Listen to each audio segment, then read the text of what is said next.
inihahambing ang aura nito sa The Legend Iron Mike Tyson at 8 times World Division Champion Manny Pacquiao. Ito ay walang iba kundi si Naoya Inoue, moniker The Monster. Mula sa perpektong timing, bilis, pambihirang lakas ng mga suntok at nakamamanghang body punching skills nito, ito ay ilan lamang sa kanyang mga arsenal upang mabilis nitong tapusin ang mga kalaban.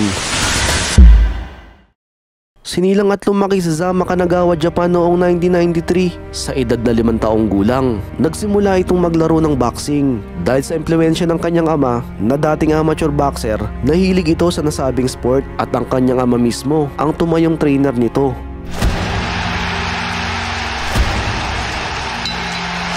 Sa mga unang laban nito sa amateur ay kinakitaan kaagad ito ng kakaibang talento sa pakikipaglaban dahil sa pambihirang knockout skills. Minsan pa nga itong pinagbintangan ng isa sa mga nakalaban nito na may matigas na bagay daw sa gloves ni Naoya. Ngunit sinabi lamang nito na hindi malakas ang mga suntok ko dahil ito sa magandang timing at speed, kung kaya nagbumukhang malakas ang mga kamao ko.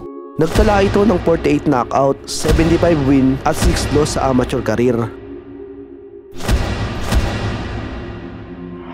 Sa edad na 19 ay naging professional na boksidor ito. Sa mga unang naging laban nito ay puro knockout ang sinapit ng mga kalaban. Isa sa mga naging biktima nito ay ang ating kababayan na si Quezon Omayaw, kung saan na-knockout ito sa round 4. He's the most efficient hunting machine in all boxing. In the ring, he does what monsters do, wreak physical havoc on someone else. He's the type of monster that you can't kill.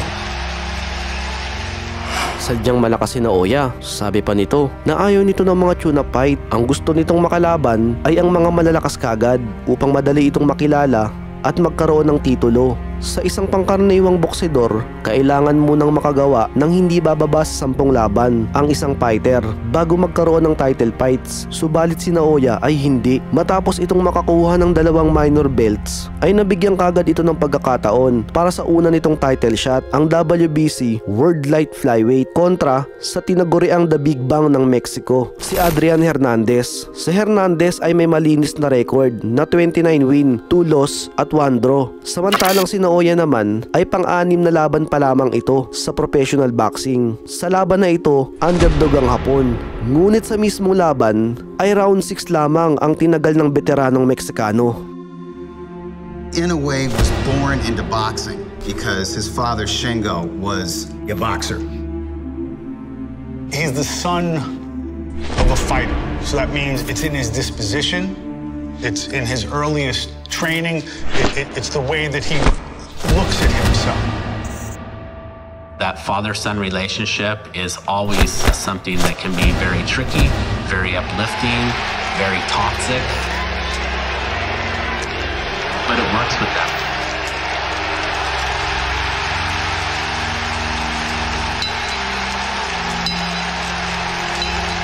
Matapos ang matagumpay na pagdepensa nito sa kanyang unang titulo, ay ninais nitong sumagupa ng mas malalakas pang kalaban. Kaya naman umakyat kagad ito ng 2 dibisyon upang labanan ang bigating Argentinian fighter na si Omar Narvaez para sa isang WBO World Flyweight title. Sa laban na ito ay heavy underdog si Naoya, sapagkat ni minsan ay hindi pa lumapat ang likod ni Narvaez sa ibabaw ng lona. At ang nag-iisang talo nito ay pahirapan pang nakuha ng ating kababayan na si The Flash Nonito Donaire. Si Narvaez ay may impresibong record na 25 knockout, 43 win, 1 loss at 2 draw kumpara kay Inoue na pang 8 laban pa lamang sa pro boxing.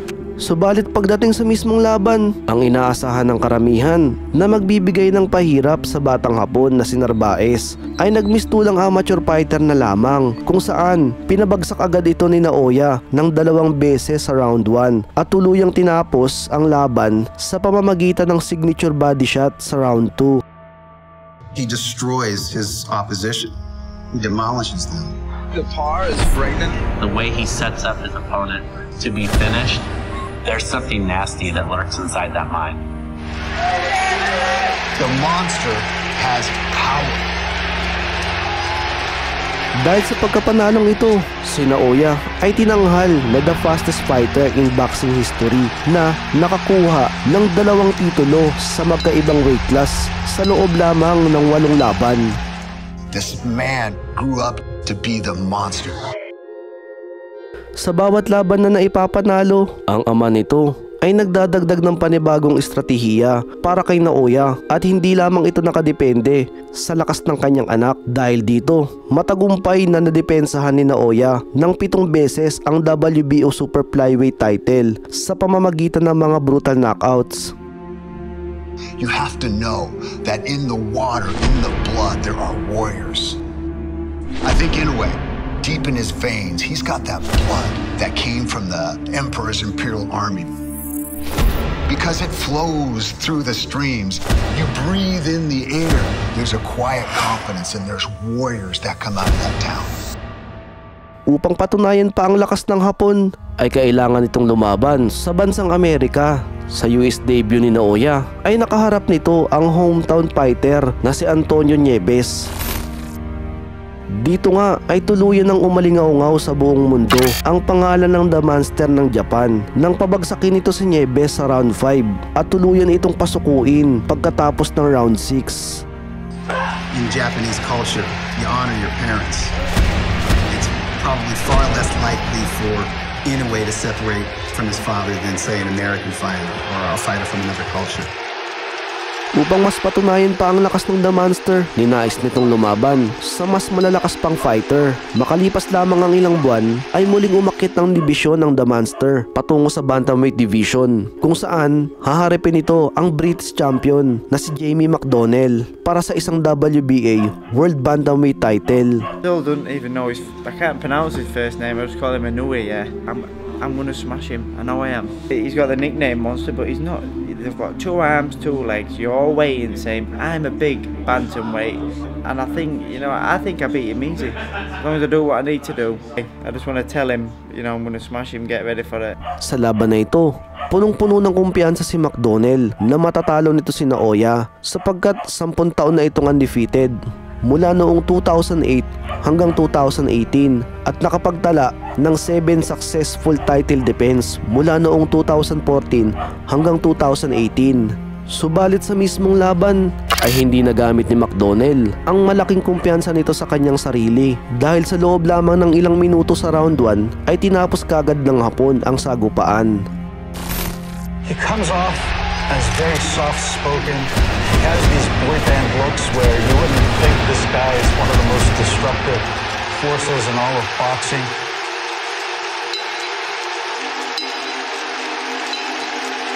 Makalipas ang 5 buwan ay nagdesisyon itong sumali sa World Boxing Super Series upang makasagupa pa ng mas malalakas na mandirigma at kapareho din itong World Champion. Ang WSS World Boxing Super Series ay hindi basta-bastang kompetisyon. Tanging piling mga fighter lamang na umukit na ng pangalan sa boxing ang pwedeng sumali dito at ang matitirang kalahok ang tatanghaling panalo at magmamay-ari ng Muhammad Ali Trophy.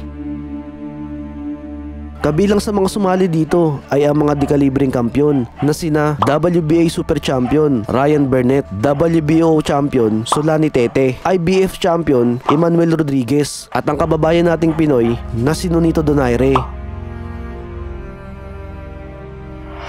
Una nitong nakaharap ang Dominican fighter na si Juan Carlos Payano na kilala rin sa bansag na Baby Pacquiao. Si Payano ay never pang lumapat ang likod sa ibabaw ng lona sa buong karera nito sa boxing. Ngunit katulad lang ng mga unang kalaban, si Payano ay tumagal lamang ng 70 seconds sa first round matapos itong tamaan ng malakidlat na left-right combination mula sa Hapon. Never belittle your opponent.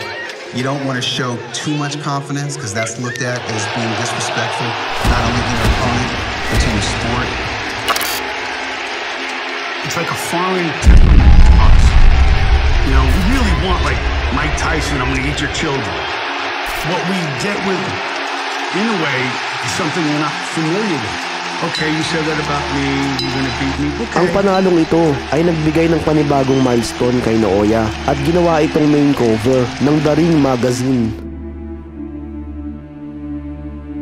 dahil sa pambihirang lakas na pinapamalas ng Hapon, nakapasok ito sa semifinals ng World Boxing Super Series. At dito, sunod nitong makakalaban ang Puerto Rican undefeated fighter na si Emmanuel Rodriguez. Si Rodriguez ay may malinis na record na 19 win at 0 loss. Ngunit bago ang laban ay nagkagulo nang ang ama ni Naoya ay binastos at tinulak-tulak ng trainer ni Rodriguez dahil palihim umano nitong kinukunan ng larawan si Rodriguez during media workout, kung kaya nagalit ang trainer nito. Ngunit pagdepensa naman ng ama ni Inoue na isang public event ang media workout, kung kaya kahit sino ay may karapatang kumuha ng larawan. Dahil sa pangyayaring ito, nagtanim ng personal na galit ang The Monster pagdating ng mismong laban dahil sa ginawang pambabastos sa kanyang ama. Dito binuhos ng The Monster ang kinikimkim na galit. Brutal nitong winasak si Rodriguez mula sa paunang left hook na sumapul sa panga nito at sa mga signature body shot na tuluyang wumasak sa Puerto Rican. At sa ikatlong pagbagsak nito ay tuluyan ng hindi kinaya ni Rodriguez ang parusang ginawad sa kanya ng Hapon.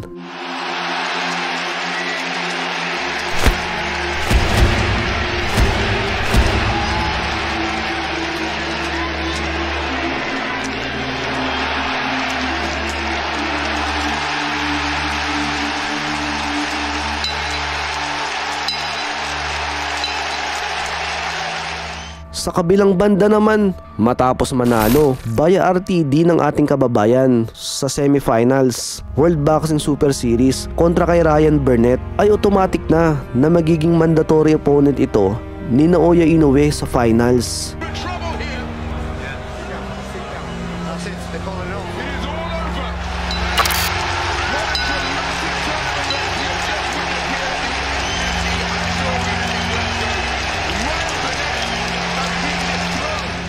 Sa lahat ng mga nakalaban ng The Monster, tanging si Donaire lamang ang natatangi at may kakaibang aura sa pag-akit pa lamang nito sa ring hanggang sa pag-umpisa ng laban. 4 Division champion on your screen.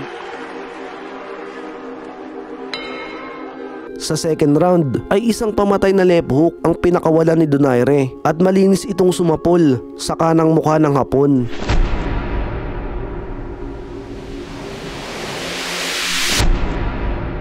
Dahil sa lakas ng suntok, nagkaroon ng orbital fracture ang kanang mata ni Inoue. Ngunit ang isa pang malaking problema na kinakaharap ng Hapon ay para bang naduling ito at nagiging dalawa sa paningin nito si Donaire dahil sa damage na tinamo ng mata nito at naapektuhan ang paningin ng Hapon.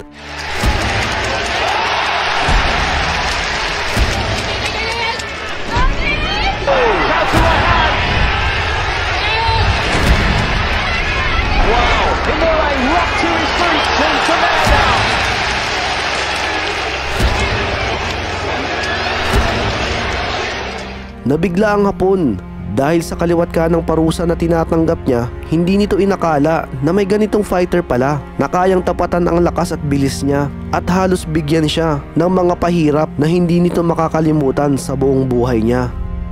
Ngunit kailangan pa rin ay pagpatuloy ang laban sapagkat kilala ang mga Hapon bilang isang matapang at matibay na mandirigma. Sa pagpapatuloy ng laban, sa kabila ng mga parusang tinanggap ng Hapon, ay naging mahinahon ito. Ginamit nito ang kanyang karanasan at lahat ng natutunan sa mga unang laban. Dahil dito, nakapagpatama ito ng signature body punch sa bodega ni Donaire. Naka-score ito ng knockdown at inakala ng mga tao na hindi na makakatayo si Donaire sapagkat ang body shot na tumama dito ay ang signature punch ni Naoya na tumapos sa lahat halos ng mga nakalaban nito. Sa sobrang sakit, halos malukot ang mukha ni Donaire.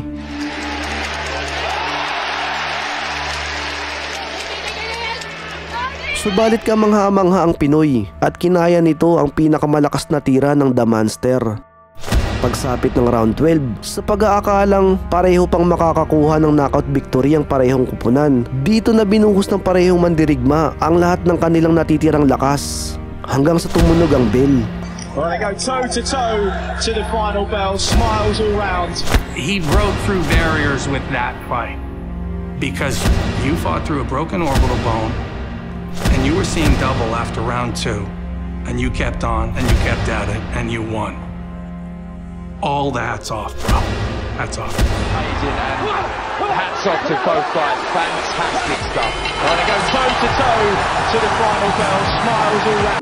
Tinanghal na panalo ang Hapon, subalit baka sa mukha nito ang grabing pahirap na dinanas niya sa kamay ng Pinoy. Bago ang laban, si Donaire ay nangako sa kanyang mga anak na iuuwi nito ang tropeyo na mapapanalunan.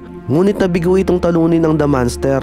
Subalit nang malaman ito ni Naoya, ay kinausap nito si Donaire pagkatapos mismo ng laban na pwede umano nitong ipadala kay Donaire ang Muhammad Ali Trophy upang matupad ang pangako ni Donaire sa kanyang mga anak at ibalik na lamang niya ito makalipas ang ilang araw.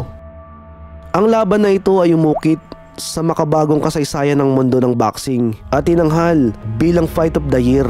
Matapos nito ay nagkaroon pa ng ilang mga title defense ang The Monster at lahat ng kalaban nito ay nabigo at puro knockout ang inabot. Isa na rito ang kababayan natin na si Michael Dasmariñas kung saan napahinto ito sa round 3. At nang muling maikasa ang rematch nito kay Donaire ay hindi na pumayag ang Hapon na muling maulit ang parusang tinanggap niya noong una nilang pag-aharap. Masaklap nitong tinapos ang ating kababayan sa loob lamang ng 2 round.